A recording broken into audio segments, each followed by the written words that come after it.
Francis Fajardo.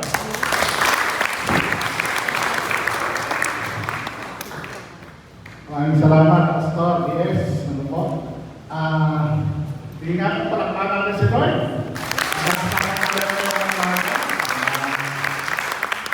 Sabi ko kay Pastor, kaya lang magpapakilala sa akin. Ako po nagpapakilala, sabi ko, ako po si Pastor Francis Fajardo, Tagalog, taga Bulacan, pero may tulong Kapampangan sa akin doon. May asawang Ilocana at may hipag na Bicolana ang Bisaya. Ito na kami sa pamilya namin. So, praise the Lord, tayo po ay magkakasama ngayong araw. Sabi ko kay Pastor, tinatanong, kaya ba tagal mag-sermon dito? Sabi niya, mga 10 to 15 minutes lang. Pero dahil yung malayo pinagalingan mo, pwede mo na idagdag yung oras na travel mo. Tatlong oras po ako nag-travel. Oras lang kami umalis. Kasama ko po si Brother Jess, ang UMM President.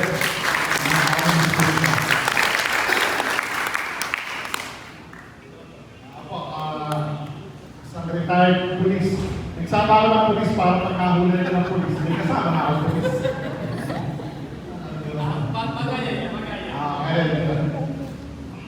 Bayanin kong basahin ko sa inyo isang kwento sa Biblia. Nasulat po ni San Lucas sa ikalimang kabanata, talatang 17. Meron po isang kwento. Sabi po nito, isang araw, may mga Pharisees at teachers ng law na nakaupo at nakikinig sa pagtuturo ni Jesus. Galing sila sa bawat bayan ng Galilee, Judea at Jerusalem. Na kay Jesus ang kapangyarihan ng Panginoon para magpagaling ng mga may sakit. Ilang lalaki ang dumating, buwan-buwan ang isang paralyzed na lalaki na nasa higaan. Pinay nilang ipasok siya sa loob ng bahay at dalhin sa harap ng Jesus. Pero sa dami ng tao, hindi nila ito magawa. Kaya umakyat sila sa bubong, binutas ito at saka binaba ang lalaki sa gitna ng mga tao sa harapan ni Jesus. Nang makita ni Jesus ang panalangin nila, sinabi niya sa lalaki, kaibigan, tinatawad na ang kasalanan ko. Nag-isip ko mga teachers ng law at mga Pharisees, sino ba ang tao ito na nagsasalita ng pakiinsulto sa Diyos? Di ba, Diyos na pwede magpatawad ng mga kasalanan? Alam ni Jesus ang iniisip nila, kaya sinabi niya sa kanila, bakit ganyan kayo mag-isip? Ano ba mas madaling sabihin? Tinatawad na ang kasalanan mo? O tumayo ka, lumakad? Papatunayan ko sa inyong may kapangyarihan ang salot man na magpatawad ng kasalanan dito sa lupa. Sinabi niya sa tao paralyzed, tumayo ka, kunin mo ang iyong higaan at umuwi ka na. Tumayo agad ang lalaki sa harap nilang lahat, binuha ang higaan niya at umuwi, pinupuri ang Diyos. Talaga na yung Panginoon sa mga kwento yan. Excuse lang po, kailangan lang ng tubig. Okay. Doon po sa kwento, mabalikan natin ang kwento. Sa araw, alam niyo po, yung ating Panginoon Hesus Kristo, pagka lumalating yan, blockbuster po yan. Nagkakatuloy maraming tao. Pag namalating si Jesus, imagine mo, si Jesus na nagpapagaling ng may sakit, yung bulag, nakakakita, yung mga ketong gumagaling. Si Jesus na nagpapalis ng mga may sapi. Nakakita ka naman ng may sapi? Tingnan mo yung katabi mo. Sabi. Nakaba may sapi yan. Saping puyan po. O kaya naman ay, si Jesus na nag-blow out ng 5,000 na tao. So, di ba? Kahit mo kayo, akala na namin na i-blow out, no? Si Jesus nag-blow out 5,000. Makainit na? Di ba? Limang tao lang naman sa Biblia. So, pag naman si Jesus, blockbuster yan, nagkakagulo ng mga tao. Kaya nga, itong si Jesus, kumuha ng 12 away boys. Kuha siya si Jesus na, totoo po yan, ba? Kaya nga, hindi ka naman malagad sila eh. Kakagulo tao eh.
ginagawang miracle na makita ni Jesus? No. Sino kayo palalayasin ng demonyo rito? Ato katabi ko. Ano ba? O, magpabulong kaya si Jesus. No, baka magpapakain na naman ito si Jesus. Nabalitaan natin, pinakain yung 5,000. Ano, so, ganun ang lakas. Puno-puno yung tao, yung bahay. And then, meron daw, magkakaibigan lalaki, o magkakamag-anak, o magkakaibigan lalaki. Dinala nila yung isang paralitiko. Alam niyo ba yung paralitiko? Ano yung paralitiko? Paralyze. Parang English nila nila. Yung paralitiko, parang na-stroke o baldado o lumpo. So, hindi makalakad. Hindi makagalaw. So, dinala daw po nila yung paralitiko. Sa higaan niya, binipit nila yung paralitiko. Ang problema, late na sila. Kaya mga nalilate yan. Dapat sasarahan yan. Bato-bato sa langit, ang late, puyat. So sabi mo na, late na sila. Pagdating nila, madami ng tao. Pagkabala ng pumunta, puno na. Gusto nilang idaan sa pinto. Daming tao. Gusto nilang idaan sa bintana. Maraming tao. Ang gagawin nila? Multiple choice. Letter A, iwanan na lang natin to. Letter B, hagis kami sa pinto, bayaan na lang natin siya doon. Letter D, di ba? Ano gagawin natin? Sa naisip nila, ano gagawin natin? Uwi na lang ulit natin to. Subutin na lang, medyo makaibang mag-isip itong trauma na ito. Ang ginawa nila, pinaligtan mo nila sa bubong. Imagine mo yun, nung sinama ka, sabi mo, sama ko na, sa'yo ako dadalhin. Kay Jesus, napagaling nyo doon. Tapos naramdaman mo, inaakiyan ka sa bubong.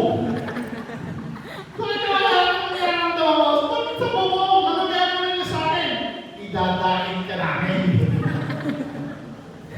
Sabi na ito po yung lumpo sa bubong, ito matindi. Binutas ng mga lalaki yung bubong ng may bubong. Subukan mong gawin yan. Mababarangay ka. Imagine mo yun, binutas ng mga lalaki yung bubong ng may bubong. At pagkatapos, ihulog. Ay, ihulog sa Dropbox. Ibinaba. Natin nila, binababa. Baka kumakanta pa sila habang binababa. Di kita malilimutan. Ay, bulak-bulak. Dahil binaba daw. Tapos namangha si Jesus sa faith ng mga lalaki. Namangha si Jesus sa mga faith ng mga lalaki. At pagkasakit na natin yung miracle. Pinatawag ni Jesus. Pagkatapos sinabi ni Jesus sa lalaki, buhatin mo na yung higaan mo, umuwi ka na. So ano yung mga reality na makikita natin sa kwento na ito? Una, yung presence ng problem. Kasi wala tayo sa problema. May lalaking paralitiko. Sino may problema nito? Sino? Yung mga walang problema. Yung mga walang problema, kabahan na kayo. Kaya kayo walang problema kasi kayo ang problema. Kaya pala kayo walang problema, kayo yung problema eh. So, wala mo na yung presence ng problem. Mayroon daw isang paralitiko. Imagine nyo yung paralitiko na to. Anong muna yung problema? Health problem. May sakit. Sino may sakit dito? Sino may sakit? Kagaya ko, diabetic. Sino may high blood? Sino may rheuma? Sino yung laging gutom? Sakit pa rin yan. Hindi na nabusog. Okay, di ba? So, unang problema, may sakit. Ang hirap kaya ito may sakit. Di ba? Ang hirap kaya ito. Ano daw, matindi pa dito sa sakit ng lalaki na ito. Meron bang nakatibat na problema to? May problema pa siya sa hygiene problem. Imagine mo kung lumpo ka, gusto mong umihi, walang magpapalihi sa'yo, dito ka na iihi. Kung gusto mong pumupo, walang magpapapupo sa'yo, buti ko may diaphragm na to. Di ba? Dito ka na. Gusto mong maligo, walang magpapaligo sa'yo, Na-imagine nyo ba yung amoy ng lalaki na to? Ito patindi. Na-imagine nyo ba yung mga lalaki nagbuhat sa kanya papunta sa bubong? Kung mapanghi yung binubuhat mo, mas mahirap yata yun. Saan tindi ang problema ng lalaki? Ang unang problema ng lalaki, meron siya health problem. Ano ba yung mga problema ng lalaki? Yan po, meron ditong mental health problem. Diba? Puso-puso ngayon yan. Diba? Mental health problem, may anxiety, may stress. Ikaw ba naman yung wala kang magawa? Ikaw ba naman yung nakahiga? Masarap yata yun. Ikaw yata, ikaw ba yung umaasa ka lang sa iba? Ikaw yung walang maasahan sa'yo? May problema ng lalaki nito. Hindi lang health problem. May problema pa siya sa kanyang mental health. Ano ba yung problema ng lalaki nito? O tiyan ko, dahil yung po siya, wala siyang trabaho. At dahil wala siyang trabaho, walang pera. Nakakita ka naman ng tao mukhang walang pera? Tingnan mo yung tabi mo. Sabi mo, madami kang pera. Alright. Meron siya, financial. Okay. Ano pa problema ng lalaki na ito? Sabi mo lang naman sa, ano pa problema ng lalaki ito? So, ayun pa. Sino kaya naman magkakagusto sa isang lalaki? Walang love life. Bakit di ka crush ng crush mo? Kasi lumpo ka. Baka wala rin nagmamahal dito. Nakakahirap naman ito. Walang nagmamahal. Ang presensya ng problema, napakadami. Sinapunan ng lalaki nito lahat ng problema. May health problem, may mental health problem, merong, ano ba, financial problem, meron pang emotional problem, di ba? Kadami ng problema nito. So yung reality ng buhay, ang buhay ay may problema. Kaya kung may problema ka, congratulations. Hindi ka nag-iisa. Tayo, pare-pareho tayo. Tama mo ba? Kanina, sabi ng Kuya Jess, agahan natin. Sabi, anong oras ka ba kailangan doon? Sabi ko, 9 o'clock tayo worship, pero sabi ko sa mga 8, dapat mo tayo. So, inagahan namin ang alis. Alas 4 po kami umalis doon. So, alas 3 pa lang, alas 2 pa lang. So, sobrang excitement ko, naunahan ko pa yung alarm clock. Inalarm ko 5 beses eh. Sunod-sunod, every 5 minutes, baka makatulog ako. Naunahan ko pa, alas 2 pa lang, isip na ako. Sabi namin, baka mali tayo, agahan natin. Umalis po kami 4 o'clock. Ang pangalawang problema namin, napakaaga naman namin dumating. Alas 7, nasa Rosario na kami. Sabi, maghintay muna tayo dito. Mamaya pa yan. Lahat may problema. Lahat ba may problema? Pero, salamat ka lang, dito sa kwento, salamat ka lang, meron siyang mga kaibigan. Salamat ka lang, meron siyang mga kaibigan na dinala siya kay Jesus. Nung nabalitaan na, nandyan si Jesus. Tol, pipigil natin yung trauma natin. Nandyan si Jesus. Tol, nandyan si Jesus, pipigil natin. Pinipit nila yung kasama nila kahit late na sila. Buti na lang, may tropa siyang kasama. At naniniwala ko ako dito sa tropa niya ito na nakaranas na sila kay Jesus. Ano po? Naniniwala ako sa tropa niya ito na nakarasan na si Jesus. Kaya ganun na lamang yung kasibihin nila. Tara! Dalhin natin ito kay Jesus. Ano po ba? Ikaw, naranasan mo na ba si Jesus? Naranasan mo na ba yung kapangyarihan ni Jesus? Sino po rito yung pinagaling ng Panginoon? Taas ang kamay. Yung dati may sakit, magaling na. Amen. Sino po rito yung pinayaman ng Panginoon? Amen. Di ba? Pinayaman tayo ng Panginoon. Amen po ba? O dati kahit wallet, wala ka. Ngayon, wallet ka na. Wala ka naman. Ay, hindi mo lang, puro resibo. Susunod, mahal ka naman na yan. Amen po ba? Sino na rin ba yung piling niya? Lord, dami na po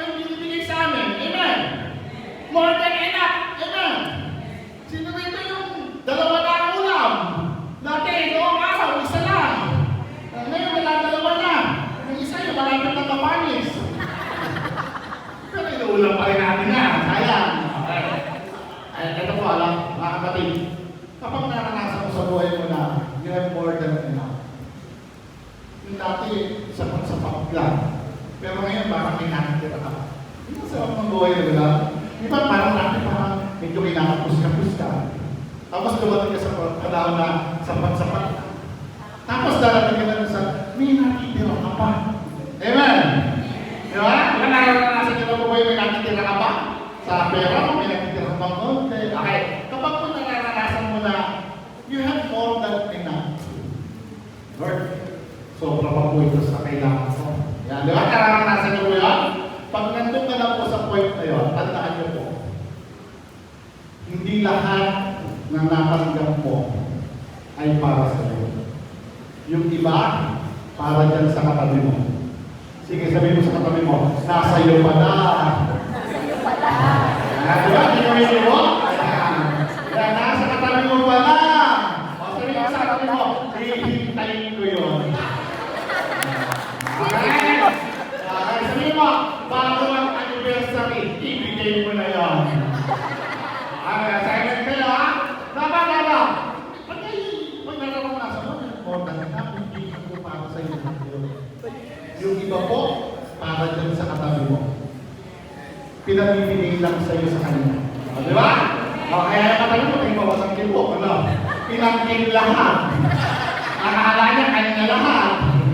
Hindi na alam, para sa katabi niya mga iba. Okay, so, makita natin itong mga ito. Wow, grabe, kasi natin kayo. Pinagaling ng Panginoon, pinayaman ng Panginoon. O, sino mo rin yun? Pinaganda ng Panginoon. Hindi na, magpagandahan, kayo lang. Kanina may sakit, konti lang. Kaya yung naman, ayaw pagkantaan. Magpagandahan na. Wow. Pero totoo naman mga kapatid, di ba? Tignan mo yung lumabang picture. Nasabihin, hindi ako yan! Ang ati yan! Totoo yung binabago ng Diyos sa buhay natin, inaayos ng Diyos sa buhay natin. Amen po ba? So, ito na po eh. Dinala siya ng buti na lang, meron siya mga kaibigan na dinala siya sa Panginoon. Naniniwala akong naranasan ng mga lalaki ito ang Panginoon. Kaya dinalaman niyo kasi hindi nila dalhin ito sa Panginoon. Ang problema, late na sila. Hindi sila pumayag. Hindi sila susuko na. Uwi na lang natin to. Better luck next time. Tsaka na lang. Hindi ito yung moment niya. Kung pwede umuwi na lang sila, iuwi na lang natin to. Bahala na ito. Malas brad eh. Pero hindi. Sabi nila, ano gagawin natin dito? Itakan natin sa bubong. Wala akong pinto sa bubong. Doon nyo ako idadaan. Yung iisip ng paraan para lamang maidala sa Panginoon. Yung hindi susuko para lamang mailapit sa Panginoon. Yung hindi aayaw kung meron ng tropang ganun ako. Swerte mo, pinagpala ka sa lahat. Amen po ba? At ang pinakamasarap, kung ikaw yung tropa na yun. Ikaw yung tropa na yun na hindi ka papayag, na hindi mo siya madala sa Panginoon. Hindi ka papayag na hindi siya makarinig ng salita ng Panginoon. Hindi ka papayag na hindi niya maranasan ng Panginoon. Sukdulang ibalik mo sa bubong. Amen po ba? At hindi lamang ibalik sa bubong. Putasin mo yung bubong ng may bubong. Hoy, buhawain dyan! Baka yung yari ng bahay. Anong ginagawa niya? Dadalhin po namin ito kay Jesus. Dito pinto, hindi dyan. Mga kapatid. Salamat na lang. Mayroong mga taong nagdala sa atin sa Panginoon. Ayan po ba? Salamat na lang mayroong mga nagtsaga sa atin para ilapit tayo sa Panginoon. Amen. Salamat na lang mayroong mga manggagawa na hindi tayo sinukuan. Di ba? Baka pala pinupunta tayo kahit nagtatayo tayo. Di ba? Binabayan mo sa kanya tayo kahit kung ano man tayo naiintindihan. Pero hindi sila sumusuko. Sa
bla-bla sa mga pagsayo.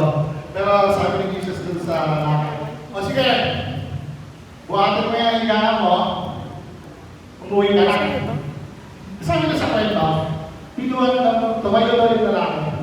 Pinuhan na yung mapaghihigaan ka. Tapos, umuwi siya, nagpupuri sa Diyos. Kani-kanina lang. Problema TikTok na namin ito. Kani-kanina lang may health problem ito. Kani-kanina lang meron tong health problem, meron tong financial problem, meron tong mental health problem, meron tong love life problem. Kani-kanina lang. Pero dahil naikwentro ang Panginoon, tumayo yung lalaki at nagpupuri sa Panginoon. Ito po yung magandang balita sa lahat na ang Panginoong Jesus kayang baguhin ang kwento ng mga buhay natin. Amen! Ito po yung maganda sa lahat na maaaring problematic ang buhay mo, maaaring maraming mga sablay sa buhay mo, maraming mga semblance sa buhay mo, pero pag naikwento natin ang tunay na Panginoong Jesus, pwede nang baguhin ang kwento ng buhay natin. Amen! Parang kwento lang. Di ba yun lang po? Bakit nagpupuri na sa Panginoon? Di ba yun yung problema lang ng pamilya niya? Bakit ngayon nung nakuha-kuha na sa Panginoon? Di ba yun yung mabaho? Yung mabangke, mabulok? Ngayon nagpupuri na sa Panginoon. Kayang baguhin ng Panginoon ang kwento ng buhay mo. Ang bawat kwento sa tunay na Panginoon. Nagsimula kang sa bulay. Maraming sumablay ko sa buhay. Hindi na. Sabi naman sa Bible, walang baguhin. Wala, kahit isa. Di ba? Maraming sumablay tayo sa buhay. Pero ang mahalaga, dumating tayo sa punto, nagbago na tayo. Amen po ba? Dumating tayo sa punto, inaayos na tayo ng Diyos. Amen po ba? At dumating tayo sa punto, nagpupuri na tayo sa Panginoon. Amen! Ito yung mga kasi palakpakan ng Panginoon sapagkat kwento mo yan. Kwento natin lahat yan. Sablay tayo dati. Tingnan mo yung matali mo. Tingnan mo kung sinuwas mo lang kasalanan sa inyo. Ang pamangkas ka tayo, Pastor, pinakaluwa-luwa na kasalanan. Pero inayos tayo lahat ng Panginoon. At ngayon, nandito tayo, nagpupuri tayo sa Panginoon. Pero ang pinakamasarap po sa kwento, ito po yung pinakamasarap sa kwento. Na-imagine nyo ba yung tropa niya? Nung nakita nila yung kaibigan nilang gumaling at nagpupuri sa Panginoon. Na-imagine nyo ba yung tropa niya na kanina lang bigla nila yung tropa niya na may sakit. At umasa sila sa habang ng Panginoon magkakaroon ng pala. Na-imagine nyo ba na nakita nila itong kaibigan nila nagpupuri na sa Panginoon? Na-imagine nyo ba yung kaibigan nila na kanina bit natin yan? Ngayon kasama natin umuwi, palundag-lundag pa. Diba? Diba? Baka sumasayaw-sayaw mo yun. Ang tagal niya nakahiga doon at sinasabi niya, magaling na ako, nakakalakad na ako. Nakita niyo, eto dati, may problema ako, may sakit ako, magaling na ako, okay na ako. Diba? Pwede na ako magtrabaho at kumita ng pera. Pwede na akong lumamay. Diba? Diba? Hindi niya. Ano yung pagkakaroon ng tropa niya? Napakasarap makakita ng mga nagbagong buhay at kasama ka sa dahilan kung bakit nagbago ang buhay. Ewan po ba? At yan ang gusto maging kwento ng Panginoon natin ngayon. Na tayo naman, nakita natin may mga nagbagong buhay. Ewan po ba? Ewan po ba? Ngayon bawat yung kwento ng mga buhay natin, di ba dapat alam mo, pag may nakakasalubong sa atin, dapat ang mga testimony nila, alam mo, nabibless ako sa buhay mo. Di ba, sarap na, alam mo, nabibless ako sa buhay mo. Huwag yung pag nakasalubong natin, napapakal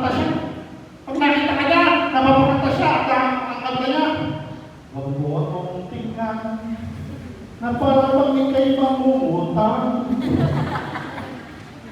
Parang sinasabi natin, ako, eto na naman. May mga wala ng mga tapo nito. Buraos to eh.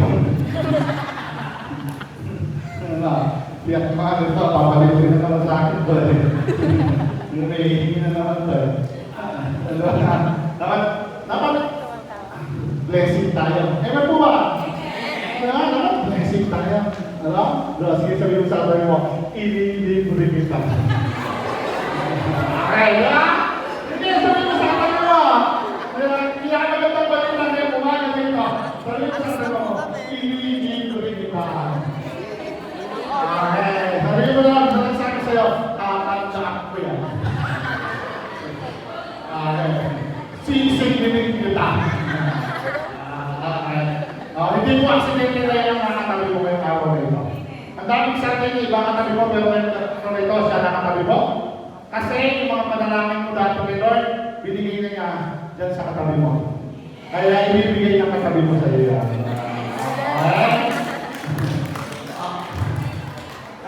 Ano gusto niyo lumipat na katabi?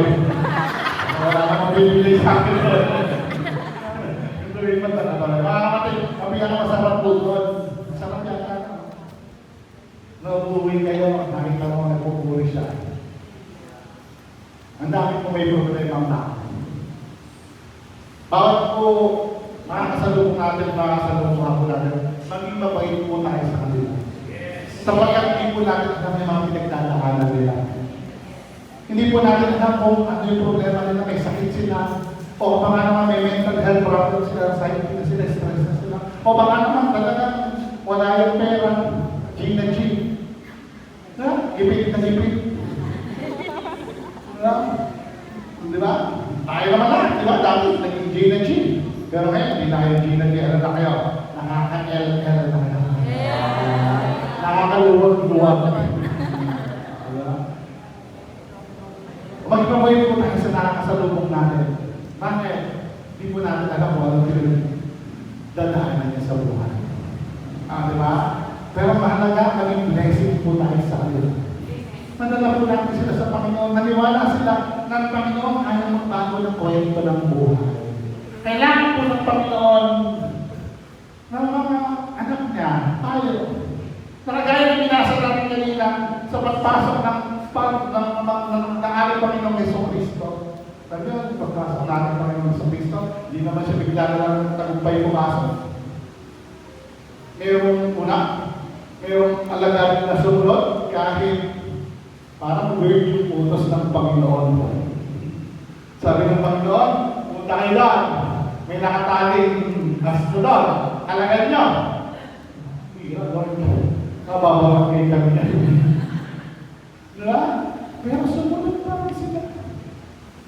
Kailangan ng mga kagaya ng alagad na susunod sa Panginoon. Kahit parang, well, ang weird dito. Kailangan susunod na sa Panginoon. Grabe. Pagdating naman kayo, sabihin niya, pinapawalan pa, kailangan ng Panginoon. Kailangan ng mga alagad. Nakagaya ito, susunod in spite of, wala nang dahilan, sumunod ka na. Kailangan din ng mga alagad ka, kagaya ng may-ari ng asno. Mambira, tagal-tagal mong inalagaan. Tinali mo, tapos pero kumakalat. At na may kumuha, oy, akin yan na. Saan nyo dadalhin? Kailangan po ng Panginoon. Ano sabi? ABCD. Di ba? Kailangan ng mga alagad ng Panginoon na niniwala sa Panginoon. Na minsan, mayroon tayo kailangan bitawan para sa Panginoon. Ewan po. Mayroon tayo kailangan pakalagad para sa Panginoon. Sige, kailangan ng Panginoon. Diba? Minsan mayroon kailangan tayo ibigay para mangyari yung kalooban ng Panginoon. Ewan po ba? Bawat sa atin may binubulong ang Panginoon. May mga bagay na pinabibili ng Panginoon para sa church. Para sa gawain niya. Ewan po? May mga bagay na pinabibigay ng Panginoon para dyan sa katabi mo. Masabihin mo sa katabi mo, kalagad mo na.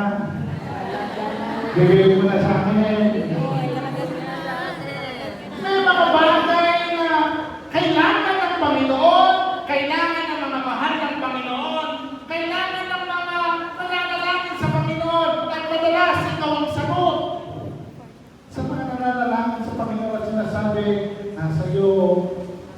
ganun ako sa iyo.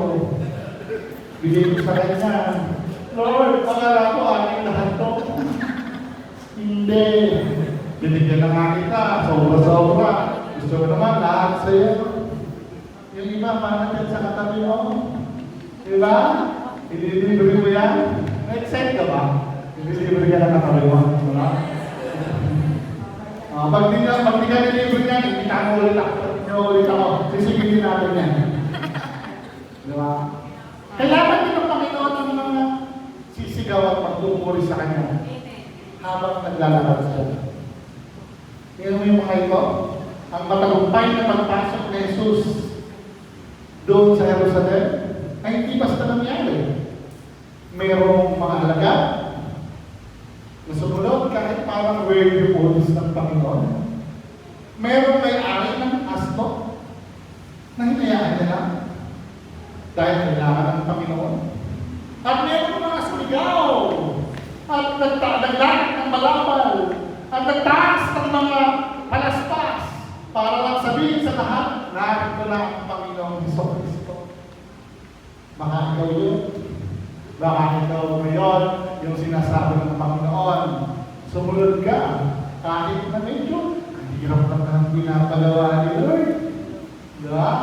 Baka ikaw naman yun na sinasabi ng Panginoon, hayaan mo na, kalagan mo na, kailangan niya ng church. Kailangan niya ng Panginoon. Bitawan mo na para sa Panginoon. Oh, atin to eh. Pero sabi ng Panginoon sa'yo, bigay mo na. Kailangan ng Panginoon. Kailangan ko yan. O baka naman ikaw yung sinasabi ng Panginoon, puri ka sa akin, isigaw mo sa lahat na dumating na ako at kaya kong magbago ng mga kwento ng buhay. Kaya po ba?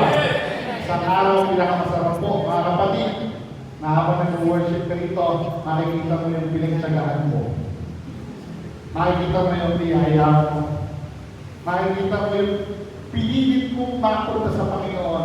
Ginawa mo ang lahat para lamang makarinig ang salita ng Panginoon. Hindi mo tinigilan, hindi mo binitawan. Isang araw makikita mo siya nagpupuri sa Panginoon, nag-worship sa Panginoon. At sasabihin mo, thank you Lord. Inamin mo yung buhay mo. Sa ngalan ng Ama, ng Anak, at ng Salud ng Espiritu. Amen.